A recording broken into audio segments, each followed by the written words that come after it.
Hey, we're back. This is John. Hey, it's Paul. And it's Eric. It's What If Geeks. And again, I'm pretty sure I don't know which way we're going to do these. We recorded 2 episodes tonight, but Happy New Year, just in case. Uh, we've been gone for the holiday break. And since we took that holiday break, the last time we released anything, we dropped kind of a little geekly weekly type of thing, but we did Hawkeye episode 1 and 2, and then we did a Hawkeye episode 3 review. So we are going to wrap it up since the series ended with Hawkeye episodes 4, 5, and 6 review. So we're going to lump them all together and try to do it brief. So yeah, here we are with Hawkeye. Let's see. When last we left our hero, they had gone into Kate Bishop's mother's house, and she was trying to snoop on her mother's computer to get some background information on what's going on. And Hawkeye decided to kind of walk around the apartment, which is more of a small house. And while he's going through, he gets a sword pointed at his throat, and it's Jack, her mother's fiance. And that's how the episode ends. Yep. And that's pretty much how this one picks up. Right after they do the little catch up, they do the intro. Yep. It starts right up with him. Don't move. Yeah. And the mother comes in, and the four of them sit down at the dining room table and have a chat. Well, I was just gonna say, even before we quite get to that, like right before the credit scene, you get the sword at his throat. End of the last episode, Kate runs up and says, no, stop. And then the lights flick on and her mom comes in. Oh, what's going on? Why is there an Avenger here? And then Swordsman, what the hell's his name? Jack Kane. Yeah. Jack is like, oh, you're Archer. And then she's like, well, Hawkeye, but okay. It's just like they can't stop but make fun of the fact that Hawkeye is like the low tier superhero in the group. Right. He's the one in the background. People can't even remember his name. But yeah, so then they sit down. Sorry to interrupt. No, you're good. You're good. Yeah. So they sit down and basically, trying to figure out why Hawkeye and their daughter have broken into the house. And she tells them that she's working on a case with him. And he keeps saying, no, we're not. No, she's not. And she's like, we're basically partners. And he goes, no, we're not.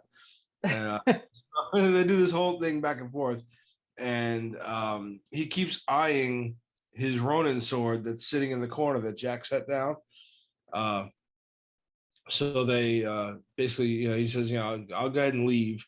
And the mom says, I'll walk you out. Like all sweet and prim and proper, right? And she gets him to the door and basically tells him, look, it's funny because she goes, do you have a family? I'll assume that you do. And it's just the way she talks to him. She talks very condescending immediately, and this whole like, I'll just assume you have a family. My daughter is my whole world. I don't want her mixed up in your stuff. Keep her safe. She's not a superhero, right? Yeah. She's just a kid. She's he even defends her. He says she's actually pretty good at this stuff. And then the mom's like, yeah, Natasha Romanoff was good at this stuff, wasn't she? Yes. Yeah. That dig was hard. So, and again, it goes back to that whole thing where I was like, oh, yeah, see, like, no, and again, I'm sure that, Natasha Romanoff, Black Widow, one of the original Avengers in the MCU, dying in a mission would probably be big public knowledge. So, I mean, her knowing it is probably not too surprising. However, just the way she uses it here is kind of dirty, and it's kind of pushed me more toward the like, she's a kind of bitch. It can't be that much public knowledge because we know from the end of Black Widow. So not spoiler alert for anything that happens here that we haven't talked about yet, but from the end of Black Widow, like when we see the Contessa Valerie, what's her name? Hand the iPad over to Yelena and says she killed Natasha. Like, if that's the case, Hawkeye killed Natasha, right? Right. That if it was well known how Natasha died, then she would know that wasn't right. Well, I don't think it's known how she died. Right, but everyone knows that she died. Right, and and what the Contessa says at the end of that movie is, "This is the one responsible for your sister's death." Yeah. But very play on words type of thing to manipulate her. So, but all that's going to eventually come out into play because they're bringing up Natasha again. So yeah, so basically she tells him, keep my daughter out of it. And Eric, you want to go through some of this here? Yeah, it's Valentina Allegra de Fontaine, by the way. Not that we want to keep saying that. I think Contessa works well. So I think on the way out of this, she tells him to drop it. He's basically, I can't do that, but I can make sure your daughter's safe, right? And so when he gets in the elevator, he starts texting. Does he text his wife? I can't remember to look up that company. But I love how slow he is at texting. It's like just like one letter at a time. Well, he's got a flip phone, right? He's doing it on a flip phone. Yeah, it's funny.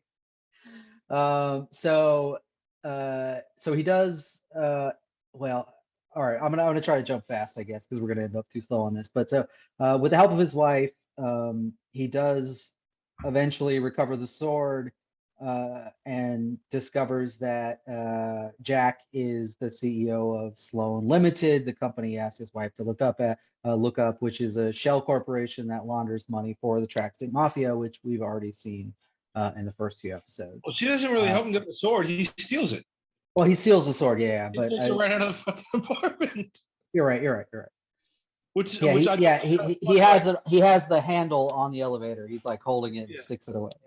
Yeah, which was funny because to me, I'm like, all right, granted, he's Hawkeye, he's slick, he's fast, right? He could have pulled off taking it, but they don't bring it up again as far as like Jack turning around like, where's the fucking sword I just had here? Like like he doesn't bring it up at all. So yeah, it is what it is. They do a little bit of the sort of he grabs it when he walks out. When she walks him out, he grabs it. Yeah. They do this thing with his family here because they've made a point that he doesn't really want to be an Avenger so much anymore. He just wants to be with his family or whatever, but he has to make the call to his wife, and it's about, I might not be home for Christmas, that kind of thing. I'm sure you'll do your best. I don't remember what the lines are specifically, but they're making a point of it. It's getting bigger and she's getting caught up in it, Kate, so you can't. It's always like one more day. I just gotta. So I think jumping ahead even more, Barton, Bishop somehow figures out that he's Ronin, right? Does that happen in this? No, doesn't matter. No, it doesn't happen. We're gonna probably bounce around here a little bit because I was about to ask, is this the phone call where Laura speaks Russian, or is that the next episode? Because there's one point in here when she's trying to hide what she's saying from the kids, and she speaks fluent Russian to them. Yeah, I don't remember either. I wish all these episodes didn't mesh together, but they're all meshed together in my head. It's been weeks since I watched some of them. So if you remember, like when we reviewed the other 3 episodes, I was like, it's gonna key back to his wife having been involved before, so. But okay. Anyway, we'll just keep on moving on. Spoiler. Yeah, Bishop shows up back at Barton's little apartment place, trying to like watch Christmas movies with him or something in this one. Trying to get that partnership, I guess. It's like reestablished. But he doesn't necessarily want to involve her. She's doing do you guys remember she's doing some kind of drawing on his window about, it's on a whiteboard, who Ronin could be or something? Yeah, she's doing a whole thing about the things they have to solve, and it's on a whiteboard, and he's like, is that permanent marker? And she was like, no, and she goes, and it doesn't come off. Yeah. The little key humor things in here are really good. But so yeah, she helps decorate the apartment by putting up a Christmas tree right in front of the whiteboard. She's like, see, An ugly ass tree at that. And yeah. I think this is where she finally gets the Well, coins. he does it here. Yeah, it does the flick thing. Yeah. He flips the coin at the TV, banks off, or he basically she says something about him like being able to make any shot, whatever. He was like, "Is it just arrows?" And he's like, "No," and she's like, "Prove it." And he takes the coin that he's got and he just like bounces it off of like three things and shuts the TV off. And she's like, "How did you do that?" And he's like, it's all on the wrist." And he actually starts to show her. So it's another little bonding moment of teacher and student where he tries to show her how to do it and she keeps trying it and eventually she kind of gets it pretty quick for someone who hasn't done this before, but Marvel. So Yeah. So where do we go next? This is where Clint finds think- Kazi and sneaks to well- the back of his car. Yeah, I think right before this though, doesn't he give her a task like, I need you to track down my trick arrows or Trick arrows, something? yeah. Yeah. And he says, Yeah, "Go find the LARPers. They'll Go help find the you." LARPers. Yeah. And they're in the park, they're in the like Central Park or whatever, like practicing their sword fighting with broomsticks and random shit. They look like they look very silly. Yeah. They look like complete tools. Wow. And he had already been there, right? He had already met them. Yeah. Yeah. Because he knew they were all cops and firefighters. Yeah. So he said, one of them down there can help you Yeah. get my arrows. Yeah, I think a couple of them are police or something, right? And she's like, it's in the Evidence whatever, locker. the evidence storage or something. Yeah. So Barton then tracks down Kazi, ends up in the back of his car, ask him to talk to Lopez and convince her to basically drop her vendetta against Ronan, to which he doesn't want to do, of course. There's a lot of shit talking that happens in here too, where he calls him like a doormat and everything, like you're nobody. Talks trash about, you served one guy, then another guy, now you're under Maya, So anyway, there's some subtle references here to another boss that isn't Maya Lopez, which I think we'll get to. Maybe in this episode, maybe in 5, I can't remember. I think it's at the end of this. No, it's at the end of the next episode. Is it? Okay, yeah. Sorry guys, we're gonna mash this all up because I just can't remember what's what. Apologies. Well, one thing, just real quick with the LARPers, when Kate talks to them about getting the trick arrows, they were like, "You got to do something for us," and it's only key for like later on at the end of the series. But she says, "Well, I can get you all like the fabric for new costumes," and the one person sews all their own costumes. She's like, "You can make costumes, all new costumes for everybody, but can you make 2 more?" And they were like, "What do you got in mind?" And then so it cuts over to him and Kazi. So yeah, and so that's after the Kazi confrontation. okay. He goes to the apartment wherever the LARPers and her are, and she's got like a purple shirt on with like some weird leather armor thing over the top, and they start talking about costumes. They're fitting her, and yeah. And so I guess what they find out in here is that the watch that had been stolen by the Tracksuit Mafia from the auction thing is sending out some kind of signals, right? So it gives them a way to hone in on them or whatever. So Barton and Bishop decide together they're going to go retrieve it, but it ends up actually being in Echo's apartment, right? Yeah. And she's also got notes in there about Barton and about his family. Right. yeah. And you then figured out it's Maya's apartment because there's a silent alarm going off, right? There's a light flashing light that's happening so there's no noise. And I think this is where he's staked out on the building over here, the apartment's over here, and he thinks that she's gonna like go to, slide over to the roof and go, and she ends up just like walking in the door with some old guy carrying his groceries. Yeah, exactly. Yeah, and she's in there with the bow and arrow with the flashlight, and he's like on the next building over looking through binoculars or whatever. Yeah, and she's like, and she didn't think she tripped any alarms, but it's a silent alarm, and that's how you figure out that it's Echo. Yeah, and he tells her it's Maya's apartment. You need to get the hell out of there.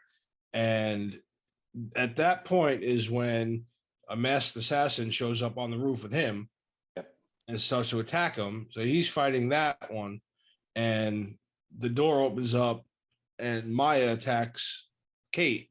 So Kate says over the intercom, "Maya's here," and he's like, "Yeah, I know." And she goes, "No, she's here with me." And he goes, "Well, who the hell am I fighting?" Because you can hear the grunts. It's a female, Then the widow stinger thing sort of heats up, and you're like, "Oh crap!" Yeah. So they each fight their opponent for a little while. Maya gets back over to the other roof because she realizes Hawkeye's over there. Goes after him. Kate gets over there to try to help. And that's when he unmasks Elena, and she stings him with the widow's bite and knocks him to the ground. And she gets into it with Maya a little bit too, right? Like there's a whole bunch of back and forth between all four of them. Like, everybody fights at one point, and Kate gets Elena puts she's got this like grappling thing that sticks to the roof, and then sort of puts a line and just kind of throws her off the roof, but it's not enough rope for her to fall all the way, just to kind of get her out of the fight and protect her. And that's like all Hawkeye sees is her go over the roof, and then he runs over there. You can see the look on his face, like, I just got this kid killed. He runs over, he sees her hanging there, and he cuts her loose and says, "Go home, Kate," and lets her drop like onto some Christmas lights and then to the ground, so she's okay. But she insists on coming back. But by that point, Elena she's about to kill him, and Kate shows up and points an arrow at her, and Elena just shakes her head at her like, "Nope, don't do it," and then jumps off the roof and leaves. Kate says, "Who the hell was that?" And Clint says, "This is over. We're done. You can't do this anymore. Someone's called in a Black Widow." So, and that's how that episode ends. So then, good. No, I was going to go on to episode 5 then, but you got anything to say about this one? Else to say? It was good. I liked it. Yeah, I agree. Yeah, this show is like, there's decent action in here, but it's a lot of interaction particularly between Clint and Kate. But now at this point, they're also introducing other characters, which in the next couple episodes we'll talk about goes even further into, the character interaction stuff. So I actually think it's a good mix, the way they're doing it, but it can feel a little bit slow at times. Right. I mean, I did appreciate the fact that in the beginning, when he first unmasks her, he realizes it's not Maya, but he doesn't recognize her. He just knows she's a widow from her fighting style and from the widow's bites that she's got, so then she gets out of there. But all right, on to episode 5. Was it Ronin? So episode 5 is called Ronin. So we get a flashback pre-blip. Yelena and Sonya, one of the other Black Widows, who are helping the Black Widows sort of go back to normal, right? Deprogram them with the stuff. They're in this apartment and they're trying to, I think, deprogram. I don't know. Anna was her name. Yeah. Anna. Yeah. Whatever. I don't know what it is. But yeah. And it turns out she wasn't brainwashed anyway. But it doesn't matter. She goes into the bathroom to splash water on her face or something, and then the blip happens. I love that effect. I really liked how they did this because it took me a second to figure out what happened when she comes out and the place is different. It took a second. I was like, oh, she got blipped.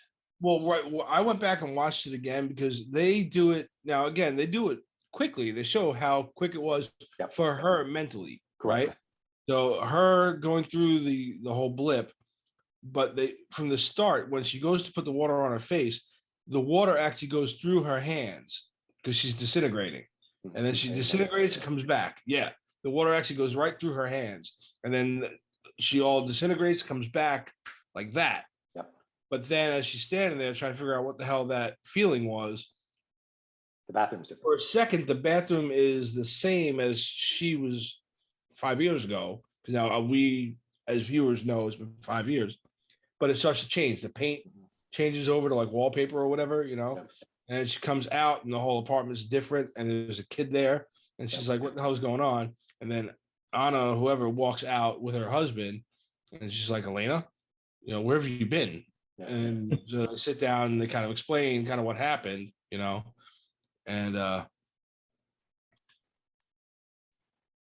Well, then you get the that's when she gets to reveal that her sister's dead, yeah. right? Because they flash back to them working the Black Widow shit, and then when they flash forward, it's after the Endgame fight.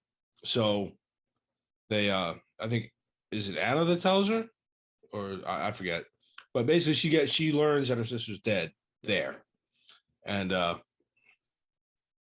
shortly after that is when you get, I guess, the Contessa thing where she sends him at the Hawkeye. So, all right, back in the present. Yeah, so Bishop is talking to her mother about the Shell Corporation stuff. I think Eleanor decides she's gonna call the police or whatever Right. and have him arrested. Is that? Yeah, I think that's right. Yeah. Now, that's when he's let off, right, by the cops? Like she's coming back in to the apartment and he's being led by the cops. I don't think he gets arrested until later in the episode. I think it's later in the episode. But she calls him. Yeah. She calls him then. Yeah. And then Kate goes back to her apartment, the old pizza place. Yeah, the burnt out one. Right. And finds Yelena waiting for her. And then they have this long, like much too long girls' night chat where she keeps referring to her by her full name. Oh, Kate Bishop, you're funny. Oh, hello, Kate Bishop. Okay, Kate Bishop. And then she's like, make me, do you have any macaroni? Or like, it's something like that. She ends up giving her making her noodles or mac and cheese or something like that. And she puts a ton of hot sauce on it. Yeah. And then they have this whole back and forth. She's like, oh, I'm going to kill Clint Bart. Right. And she tells her, don't get my way again. And that's pretty much how she leaves it. Basically, she just tells her, like, look, you're not my target. There's this whole thing where she just kind of like feeds her for information about why she's with Clint Barton, what they're doing or whatever. And then it's like, I'm going to kill him. Don't get my way. End the story. And she leaves again. But I don't know. I love, I really like her as Yelena. Yeah. Yeah, I love her. I know I get the whole scene might have drug out too long, but she's good in it. Like I like her. She's funny. She's just like the whole like, it's my first time in New York. I want to see the what should I do? Yeah, I want to see the Empire State Building and then the tree and this and that, whatever. And then she says, I want to see the new and improved Statue of Liberty, which we see in the Spider-Man trailer. I was like, that was cute. And like she's good in the movie too. Like the whole thing where, she's always like, you end up in these you're such a poser. Yeah.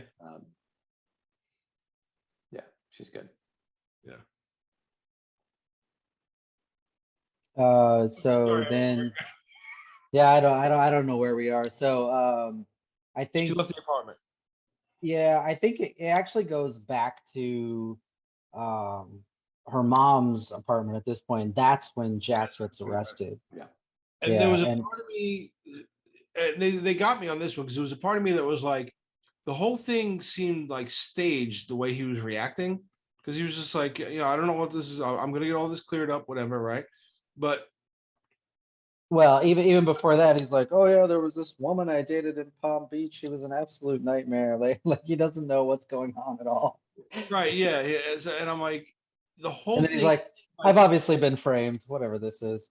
Yeah, and I thought, I was like, okay, like these two cops are on the take, and the mother and Jack had them come in to stage this whole thing for the daughter, because like she comes back just when they're bringing them out, whatever. So I really thought the whole thing was like staged. So, but we'll get to that. I still don't know what's next. I think this is Clint puts on the Ronin suit. Yeah, I think Maya. just before that, there's a scene where Clint's at like a memorial, and it says like on this site in 2012, the Battle of New York, the Avengers first assembled, and he's of course the last name on the list. But he's just like staring it down for like 30 seconds and has this, I don't know, face, and then he breathes heavy. He stares at Natasha's name. Yeah, and I think that's the point where he makes the decision. Well, he takes out his earpiece and he talks to Natasha. So it's like he tunes out the world and only talks to her. Basically, this whole, I'm going to finish this. And then he says, the important part here is he says, I'm sorry for what I'm about to do. Right. Yeah. Yeah. And then I think that's the point, right, where he decides to don the Ronin suit and go confront Lopez. And he does it in the same place where he killed Lopez's father, at that auto shop or whatever the hell it was.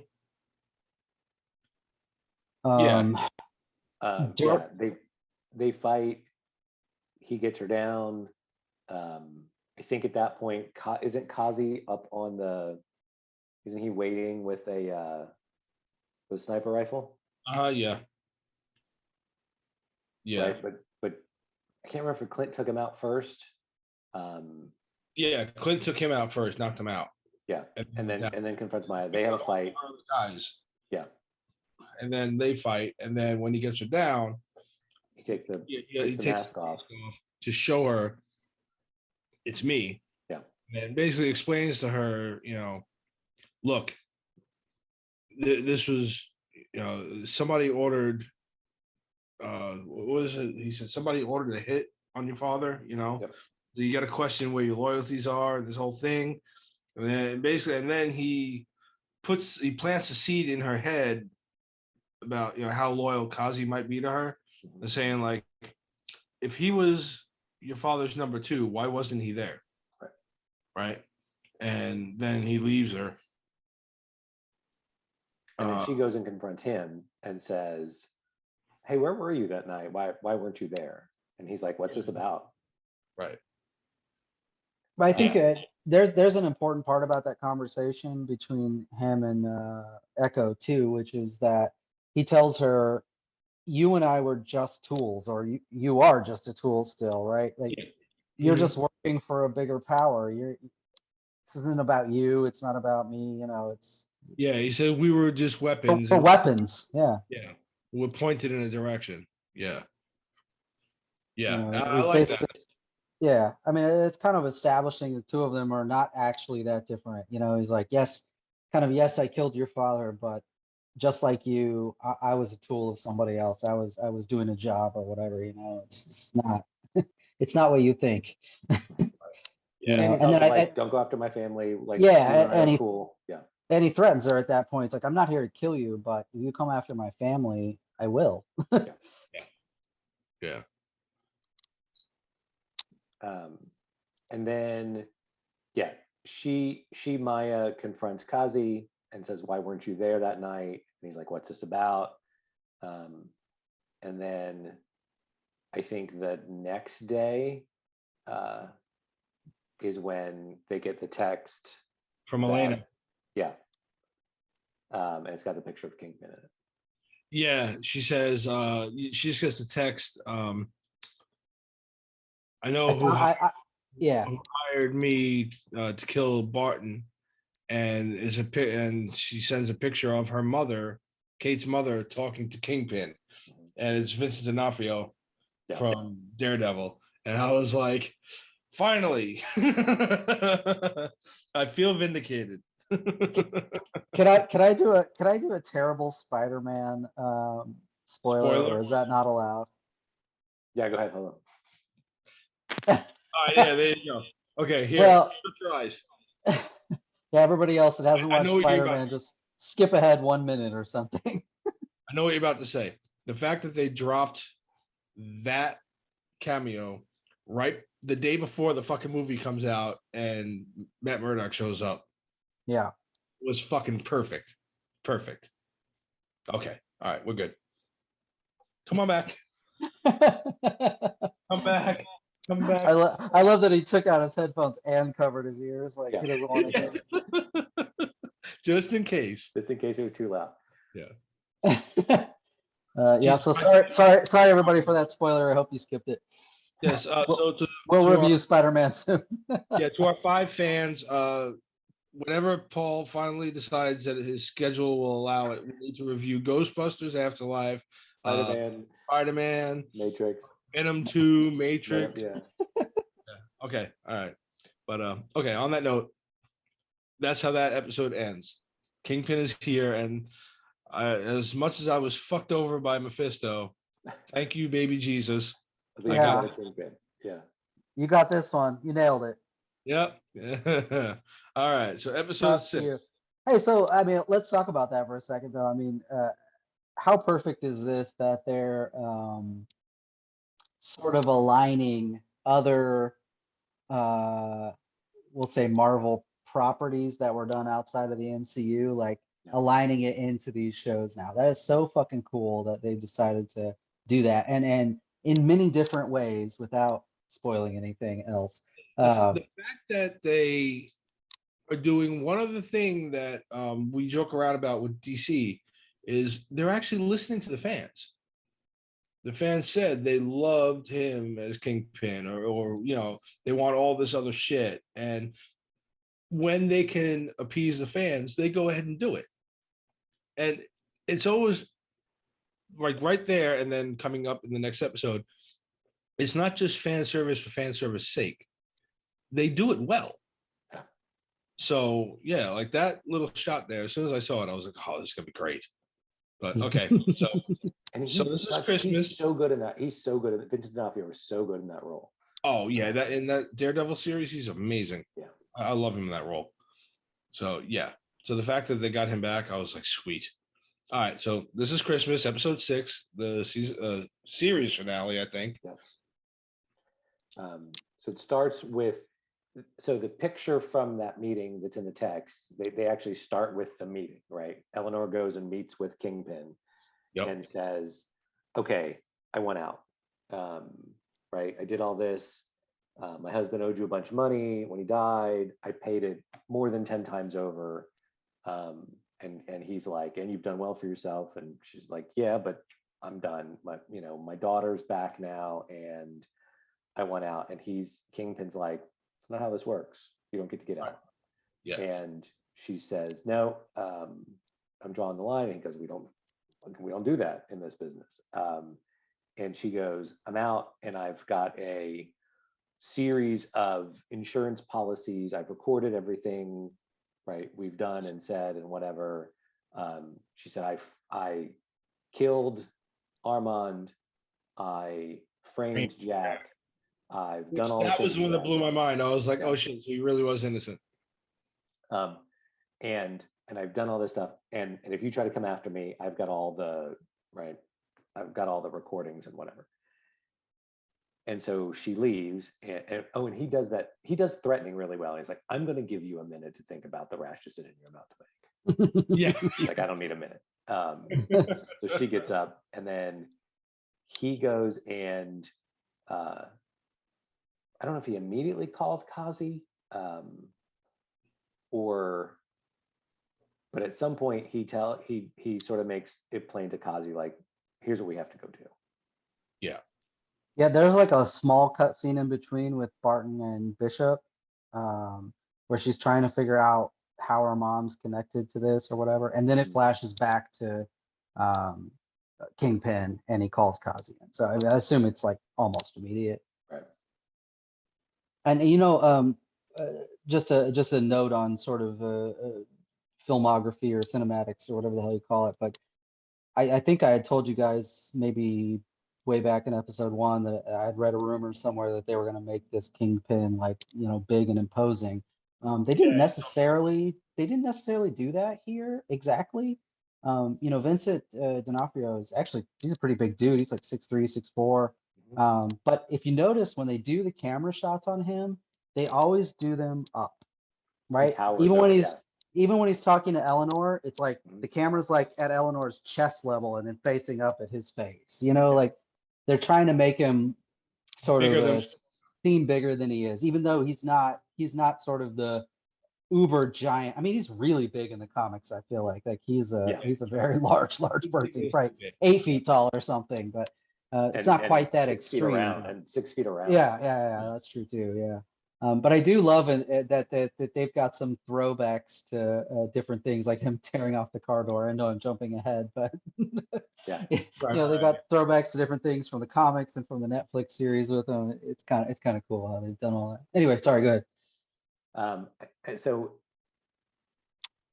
so this is when, so Kate and Clint have this conversation about, what it takes to be a hero. You have to make hard decisions and all this stuff. And then she says she's ready, and they have this, they know that there's going to be this Christmas party, and that's probably where some stuff's going to go down. And so he's like, we need a whole bunch more trick arrows. And she's like, you can make the trick arrows. And so they do the A-team sort of style. Yeah, like here we are in the lab making the trick arrows and adding the pepper spray and the shot, the bird shot or the ball peen things or whatever, and all the stuff and the Ball bearings, yeah. electric you know- ones and the magnet ones and the one labeled too dangerous. This is cool too, though, because it sort of gives a little more dimension to Hawkeye, because I think kind of the assumption beforehand was that Stark was responsible for the tech he had.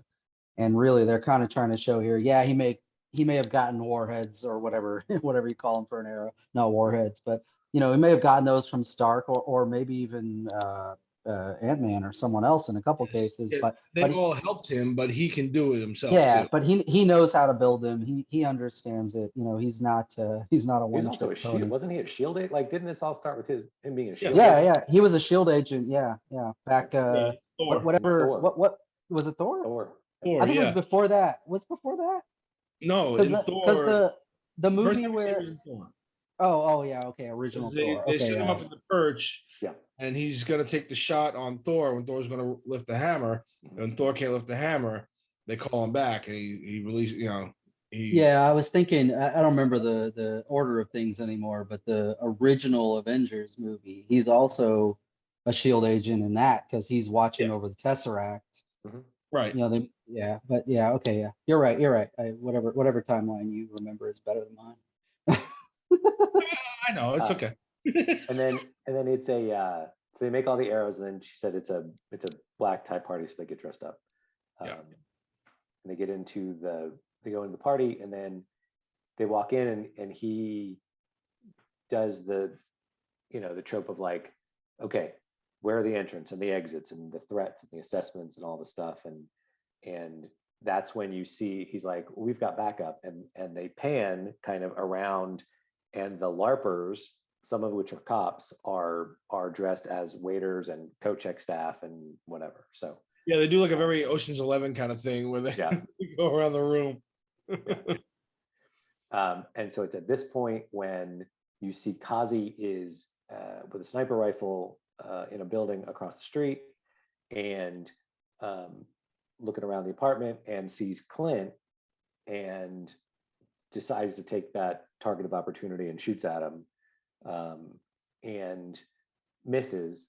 And that's what starts all of the activity, right? So he ducks, runs under the windows while the windows are getting shot at. And then essentially it's action for most of the rest of this episode. Yeah, a good like 30 minutes with some small breaks in between. Yeah, so Kazi's shooting at Clint and Eleanor and sort of everybody he can. The Yelena's at the party. The tracksuit mafia guys end up showing up, and so they're trying to get the guests out of the party. Jack shows up at the party with a sword on his hip, which they take time to comment on and say, like, you just got arrested for murdering someone with a sword. Like, it's a bold move. Yeah, but then when everything breaks out, he's like talking to himself, and he's like, "Okay, Jack, this Okay, is your Jack." time." Yeah. And he unsheathes the sword. Right. Yeah. Yeah, which is funny because remember when we first talked about him and I said that he's swordsman from the comics, right? I said he started out as a villain in the comics and then eventually does become an Avenger. Where here he comes in and he joins the fight with Hawkeye and Kate and starts fighting against like the tracksuit mafia. guys, yeah. Yeah. So he becomes a good guy as a swordsman, but not, in name yet. We'll get more on that in a second. So Eleanor finally shows up to party. They get her out of there. And so Yelena's going after Clint. Clint heads out of the party. Yelena's after him. She's like, "Oh, he's going in the elevator." And Kate says, "Well, you'll never figure out what floor he goes to." And they look up and it just says, that he's on 12. She's like, "Oh, 12." So Yelena gets in the One of my elevator. favorite parts of this fucking episode. Yeah, Yelena gets in the elevator and Kate tries to get in and she kicks her out, like literally kicks her, and she flies out of the end, but she manages to get back in. And then she goes to hit one of the other buttons so it'll delay her. And then Yelena like grabs her hand. And then they have this back and forth where they fight a couple times. And Kate ends up like hitting all the buttons and she's like, "Oh." Oh, So right before that, she slaps her in the face. Yeah. And Yelena looks at her like, "What was that? I don't know." Yeah. Yeah. And she mashes all the and she mashes the all only the thing she buttons. can do is hit all the buttons, and Elena's like, so annoying. Yeah, so annoying. Clint has to end up facing off with Kazi on the 12th floor after he sees him where he is at his, as the sniper, shoots an arrow in there that launches the purple, I guess, tear gas. Kazi manages to cross the street really quickly, right? Like gets down from his building across the street and up the next floor relatively quickly. Clint has time to throw a couple of little bombs, ends up having a fight with him, ends up fighting some of the tracksuit guys. Yelena takes a shot at Clint, figures out where he is, has that, anchors the line again, and then sort of runs down the building. Pops in, takes a shot at Clint. Kate ends up doing, using her rope line to attach to the line that Yelena had, ends up going down the building. I like how she gets stuck. Yeah. She gets stuck partway across. She's just like, oh. Oh no, that was an episode. Oh, that was the other episode. That was the other, that was the last episode, I think, when she tried to go across the line. This one, she falls. She goes partway down, she's falling, and then she ends up falling the rest of the way. Yeah. She so that whole fight takes place. Clint ends up jumping to get away from, I think it's Yelena or the tracksuit guys, ends up jumping out the window, ends up in the Rockefeller Center Christmas tree, sort of stuck in it. Yeah. She manages to Kate gets him down by cutting the wires that hold the tree in place, and then this acid arrow that eats at the tree and knocks it down. They end up where it's Barton's on the ice. There's like hundreds of tracksuit mafia guys just piling out of seemingly nowhere, surrounding him. He gets some shots off, and she comes sliding by on the ice, just like arrow crazy, shooting all over the place. And then it's the two of them against, seems like 50 or 60 guys. So it's trick shots galore, right? They've got this one arrow that releases all of these barbs and needles and stuff. There's the magnet arrow that magnetizes all the flagpoles so their guns stick to them.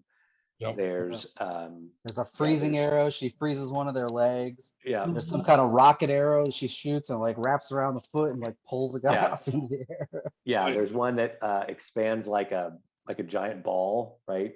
And bounces up and hits a couple guys. Like every trick arrow sort of that there is. Yeah. And they end up eventually back to back on the ice, like in unison almost, shooting, drawing, shooting, drawing. She finally ends up with the one labeled Too Dangerous, I think, which is the one.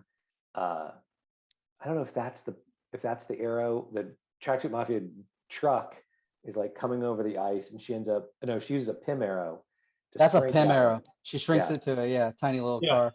Yeah. But she uses the two. That was one of the I can't funniest remember. moments of the thing too. When And, she, and then an An owl or owl. something comes down, grabs the truck.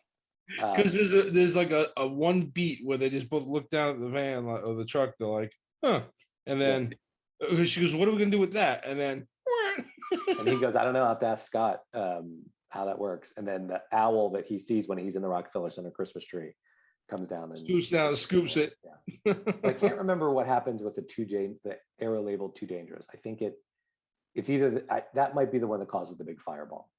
I think so. Yeah. Yeah. Yeah, I think you're right. Yeah. So they get out of there. Kate ends up finding her mom. They get in the car, but Kingpin shows up, and Kingpin rips the door off the hinges. And Kate shoots him in the chest with an arrow, and he just sort of breaks it off in his chest. Breaks it off. Whatever. And then Kate's mom runs him over with a car, like hits him into a building, right? Into some toy store. And so Kate and Kingpin are having that fight at the same time. So it does this cool back and forth between that fight, and finally Yelena confronts Clint. And they start to, I don't even know if they fight. I think she just starts. Not really. He's already like out of him. He's already kind of like down on the ice when she gets there, and then Yeah. I think there might be a little fight, but Yeah, he's not. He's starts beating him. That's pretty quick. he's not even. He's not even like trying though. He's just kind of like.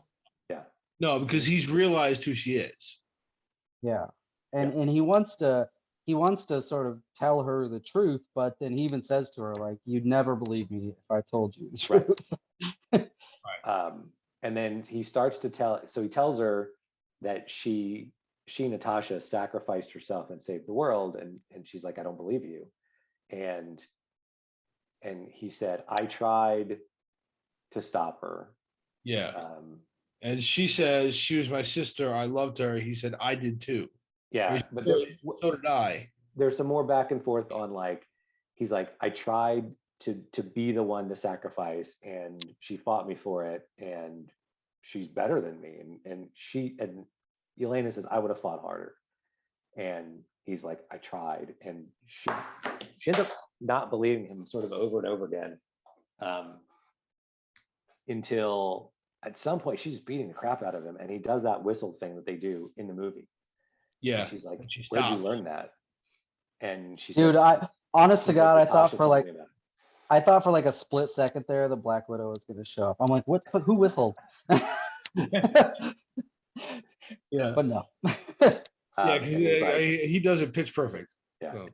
And he's like, she taught it to me, and she talked about you, and blah, blah, goes through the whole stories, and then she never stopped talking about you or something like that. Like, yeah. Yeah. And then, John, what you said is, she says, I loved her, and he says, I know, I loved her too. And then they have a moment, and she helps him up off the ice, and back to Kate's fight. Like, well, in the middle is Maya and Kazi, right before we get back to Kate's fight. So they have their conversation, about living in two worlds or whatever, and Kazi ultimately tries to kill her. Doesn't work out for him. He's dead. Yep. She's alive, but right as he's dying, he says, he's coming for you. Presumably he's talking about Kingpin. Yeah. Right. Yeah, because they earlier, and I don't think we covered this earlier, they have a conversation.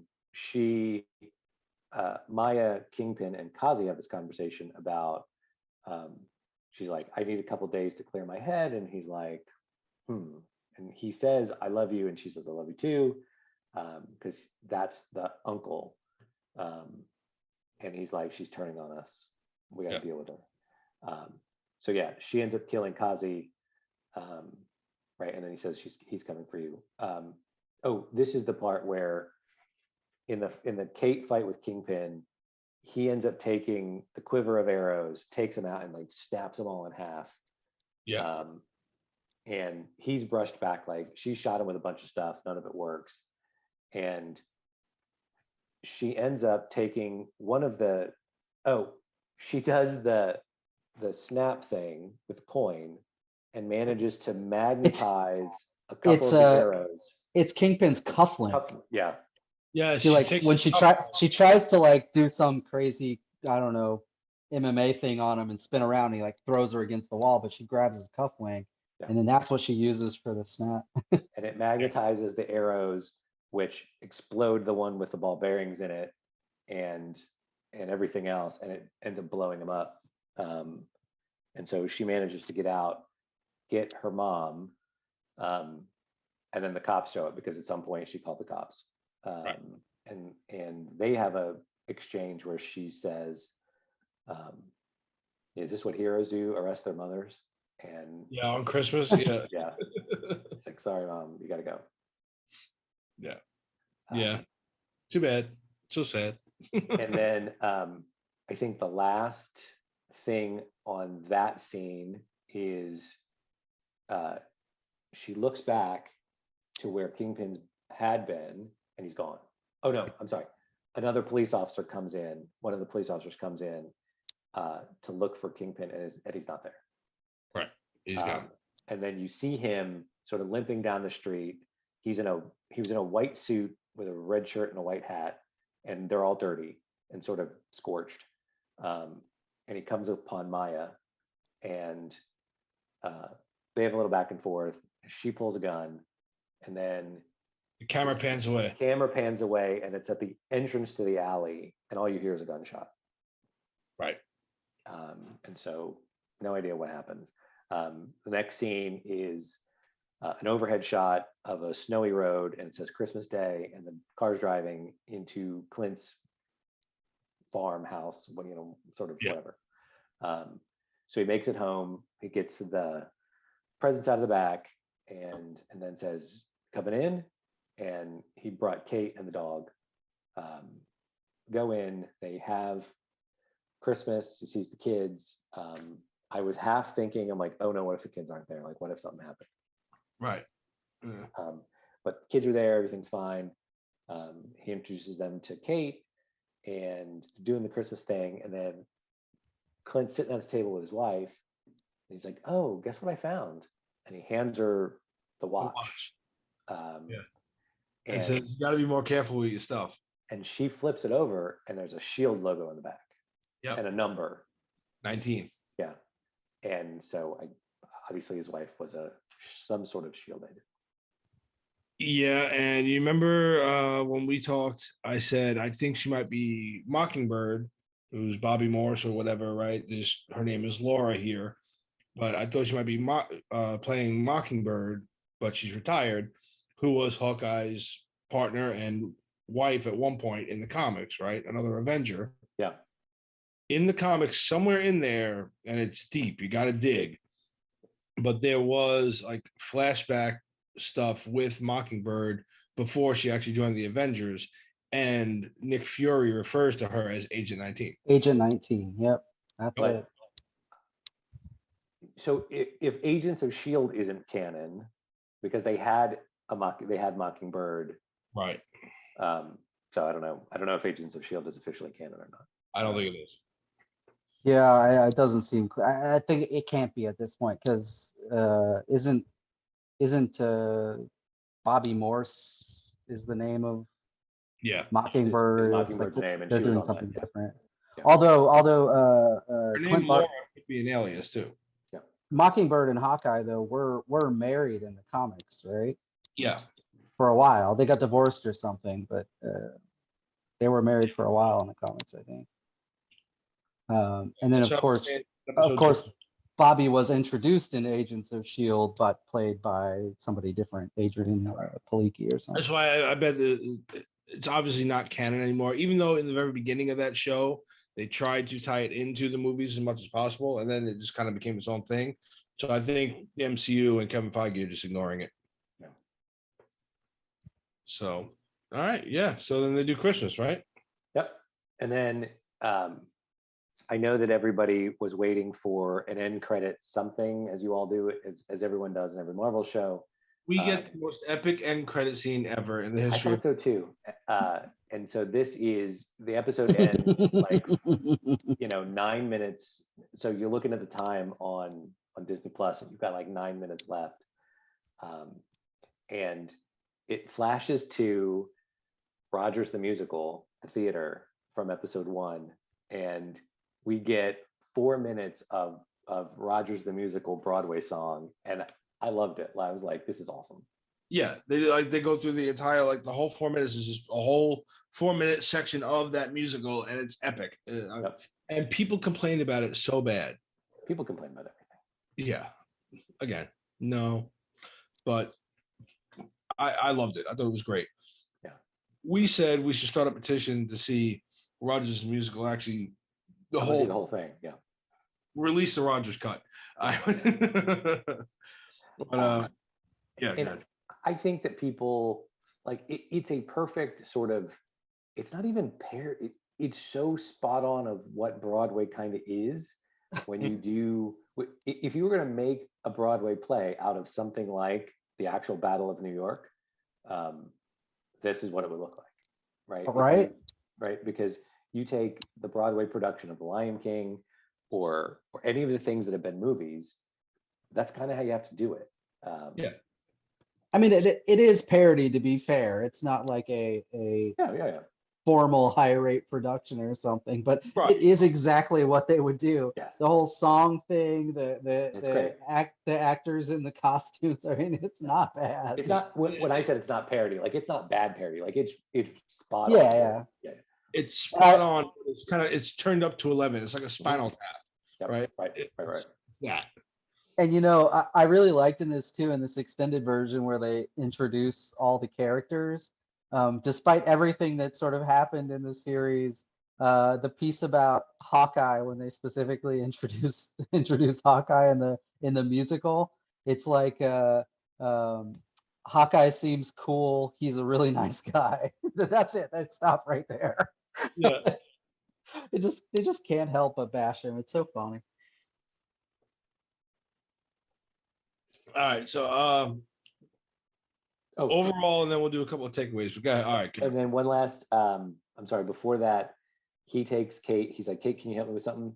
Takes her outside, and then opens the grill, puts the Ronin suit on, lights it up, burning the Ronin suit. So both sort of metaphorically and literally ending that phase of his life. And then she says to him, have been thinking of some names. How about Hawkshot and Lady Arrow, Lady Hawk, like just a bunch of terrible names. And then he says, well, how about, and then it slaps up the end part of Hawkeye. Yeah. So, again, all right. So on that note, overall, the series, what do you guys think? This was different than some of the other series we've had. Like it's nothing like Loki. This is very much more about the people and how they sort of interact, and that doesn't apply to just Hawkeye or to Clinton, Kate, but also to Yelena and all of them really, right? It is really sort of heavy, not necessarily on character development, although there's that here, but really more the character interaction. They focused a lot on it, and we didn't really get a ton of that in other stuff that like Falcon and Winter Soldier. It's a little bit about the struggle between the two of them, but it's a ton of action. This really didn't hit the heavy action until episode 6, and really that whole thing was almost action from start to finish. But even within that, they took the time to do the Yelena and Clint Barton interaction, the Maya and Kazi thing. They spent a lot of effort on sort of developing these characters that aren't actually superheroes, right? Aside from the big bad, nobody in any of this is actually a superhero. They're just a normal person with a skill or training, right? And so that's way outside of the sort of scope of all the other MCU stuff. And I think it's really interesting here because everywhere he goes, they're like, oh, there's an Avenger. There's, and they talk about him in these very sort of reverent tones, but he can't fly, and you're constantly reminded that he's very human, even though he's an Avenger and he's done some stuff that's crazy for a regular person to do, right? And she says, one of the interactions they had, she said, aliens invaded New York and I was scared, and then I saw you, and you can't fly and you don't shoot laser beams out of your hand, but you jumped in and helped, and you're an Avenger, and you're just a regular dude. Yeah, it's cool. And right. And so, yeah, you're reminded over and over that he's like the weakest of them and the most vulnerable, but still a hero. Yeah. Perhaps more so because of that, though. I mean, I think that's kind of the point, right? Yeah, I was going to get to that, where like he's our human element within these monsters and gods and shit. He's the not so super in the superhero, but he's still. And we do this comparison between Marvel and DC a lot, as we talk about how well Marvel has done these things and how poorly DC does them. But even in the Justice League, Batman, the least powerful of the Justice League, is a god, right? Like, the Justice League Batman regularly takes on sort of super villains one-on-one and can get kicked through walls and doesn't have a hearing aid and doesn't have to sort of sleep on some LARPer's couch. He's right, the richest and still godlike, and Clint's very human and not that. Yeah, and I loved it. I mean, so overall, I mean, this series was exactly what I wanted it to be. I mean, from the get-go, I knew it was going to be good, but by the time we got to the end, I was like, this was great. Like, I loved it. A couple of asides. One thing we didn't mention in there was during that last fight between the Christmas Eve party and whatever, when they go in the black tie, right? When they're getting attacked, when he pulls off the tuxedo, he's got the costume. Oh shit! Yeah, I forgot about that. Right? And she looks at him, she smiles, right? And he just looks at her, he smirks, Yeah. Now, while it's not the original comic with the wing, right?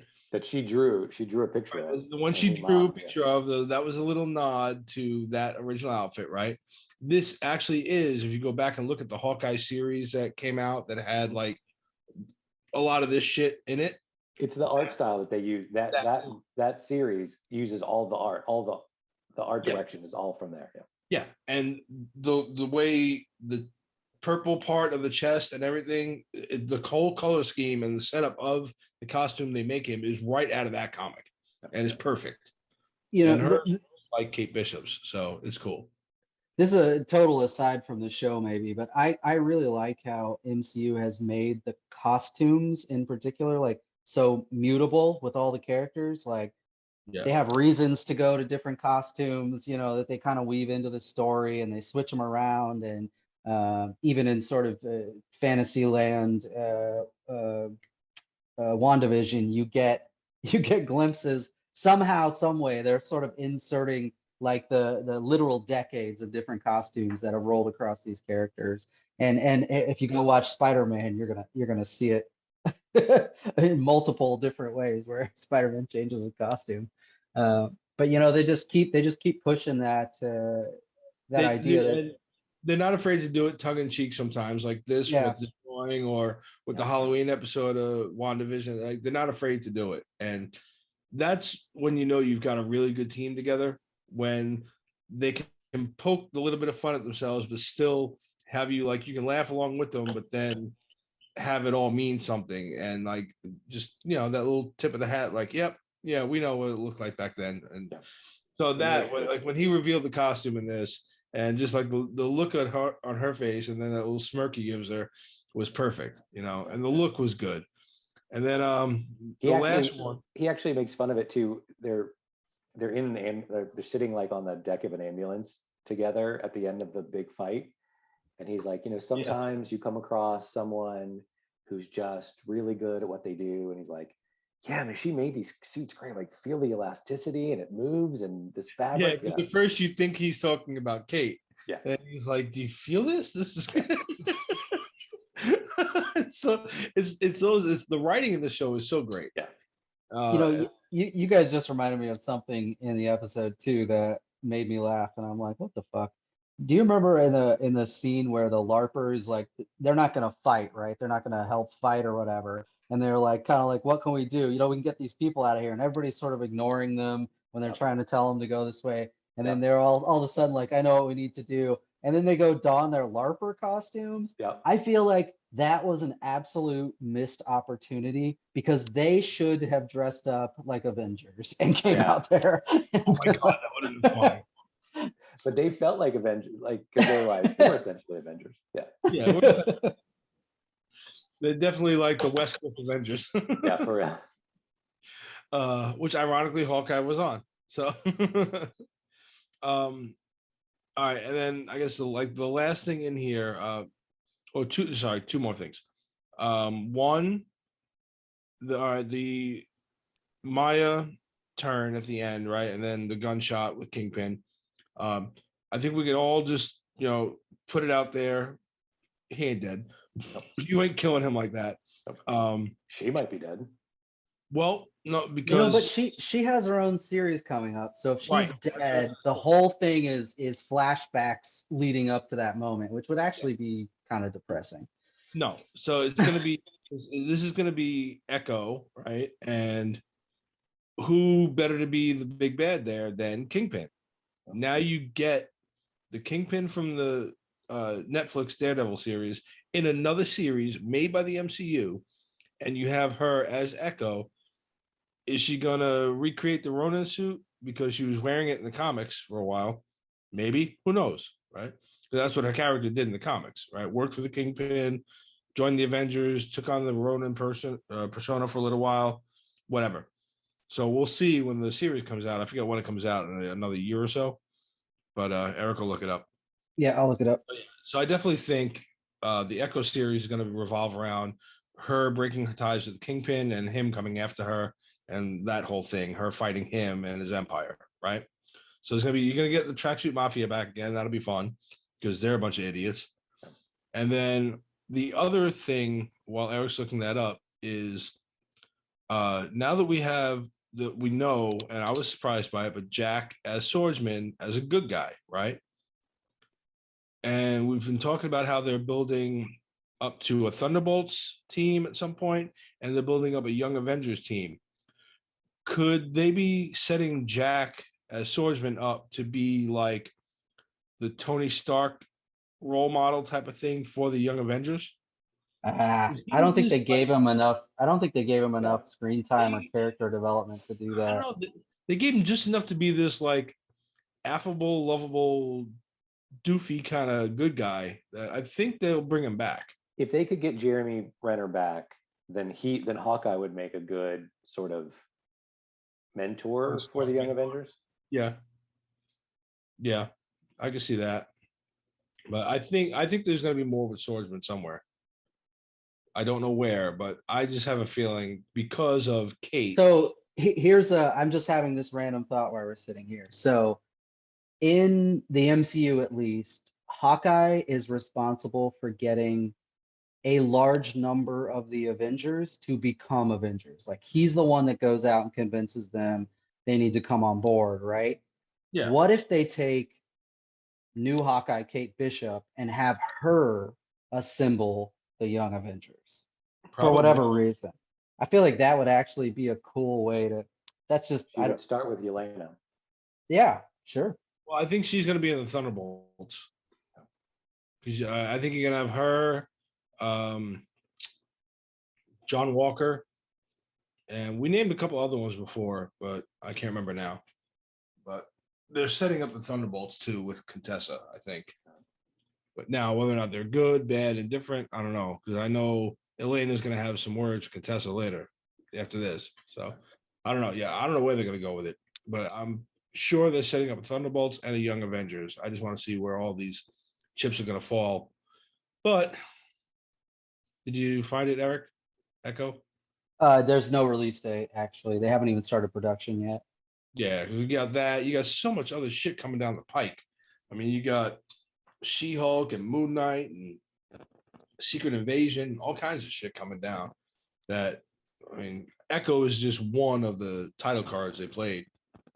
So, and the other shit at least has like little teaser snippets and shit. That only Yeah, has. I'm trying to remember our conversation from long ago about the Young Avengers setup, and I know we got But Wiccan, we got yeah, Wiccan, Speed, Speed. Patriot, a Yeah. Hawkeye, or at least some variant of a Hawkeye, and Mhm. then there's got to be there was Iron Lad, so I don't know. Well, he's a young version of Kang, who's obviously now running around. So who knows how they play that off, if they even do it. But There's I they guess are doing. They're doing Hulkling. Ironheart. mm, Riri Williams are doing Ironheart. She could be the Iron Man for the Young Avengers. I don't know Um, about Hulkling. yeah, I'm trying to think of Vision, maybe if he, I guess he is back.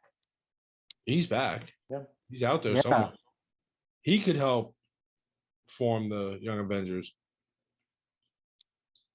Who knows? I don't know. I can't about Kid Loki, which we saw in the Loki series. Right. Oh shit, that's a good one. Uh, That's a so then deep. we're missing maybe like a Hulk variant, Hulkling, or I guess they could do She-Hulk, maybe. She's not a kid, so we'll see. Who knows? I don't know what they're gonna do, but I'm looking forward to it. Anybody got anything else on Hawkeye? We can wrap it up. I thought it was well done. Funny in time, in times, really well done. I like Kate Bishop as a character. I love her. I liked how they portrayed Hawkeye and really made him human. So again, Marvel seemingly does, other than the Eternals, but I haven't seen it yet. Very little wrong. Nothing wrong. Yeah. Even when you think they're gonna fuck up, they barely do. Yeah, Shang-Chi, holy shit. Yeah. I know, right? Yeah, they stuff that I don't think they're gonna make anything out of. And wow. On that note, Paul, go watch Spider-Man. All right. And go watch Ghostbusters. Paul, Yeah.